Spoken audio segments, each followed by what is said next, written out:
Teachers, here's a quick video on updating your plan book and copying over um, the new schedule for each grade level so that you guys can work within your grade levels to be able to collaborate on plans for the plan book. So once you get logged into Planbook, if you can go up here to the Go To and select sharing options, you will have a box that pops up.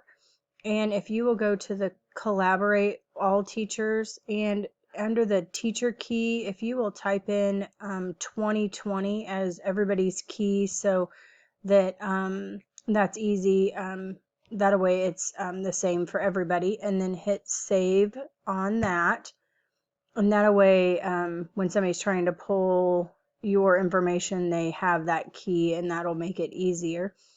And then once you do that, what you'll want to do is you'll want to go in and copy the template or my lesson from me. I have set up lessons starting the week of the 30th for each grade level. So you guys will want to go in and copy it from me, and once you do that, then you'll be able to go in and edit it. So you can see here I have every grade level available. So to copy that, you'll go in and hit copy, and then once you come to this screen, you're going to click on this lessons and change to classes.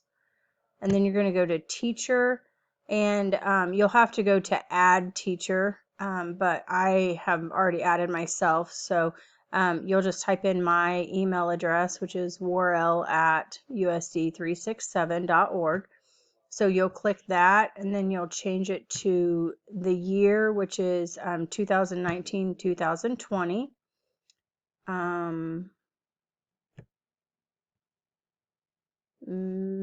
This might be a problem since this is my class. It may not show, but typically what will happen after you do that is all of my classes will show up here, and then you'll be able to copy it over. But once you do that, then you would select this button, and then you would be able to see all of these classes should be over here, and you would just select your grade level to copy over. Everyone should have one of these categories for each one of them. For like the class meeting, the only one is first grade does not have a closing 5 minutes. We took that one out, but everyone else should have that in there. So if you have any problems with this part of it, let me know. I will go back in here just to kind of show you what it looks like for all of them. Everybody should have a class meeting in the morning. Everybody has a reading time, and then everybody has an ELA writing time, a math workshop, specials.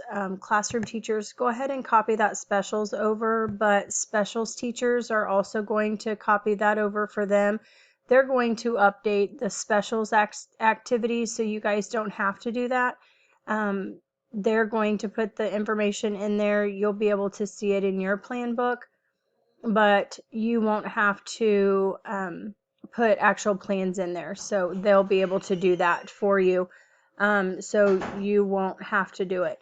And then everybody has a second step lesson, and then everybody but first grade has a closing section there. So one way some of you may have, when you go to the week of the 30th, you still have your old lessons showing up. So to get rid of those lessons, you'll want to go back up here to go to your classes. And then you'll want to go into all your original class schedule that you had set up before we went on spring break. So like I had house meeting and exercise science, and you'll want to change those ending dates from May 21st or 22nd to, I just put mine on March 13th, since that was the day we left for spring break. So if you click on your class, you can hit the class ending date and change it to the 13th. So that'll change, and then it won't show up in your class list starting on March 30th. So that's one way to get rid of that. And that way on the 30th, you'll only have the classes that actually show up for the new way we're going to do this. So if you guys have any problems once you get this started or getting it switched over, just let us know. Thanks.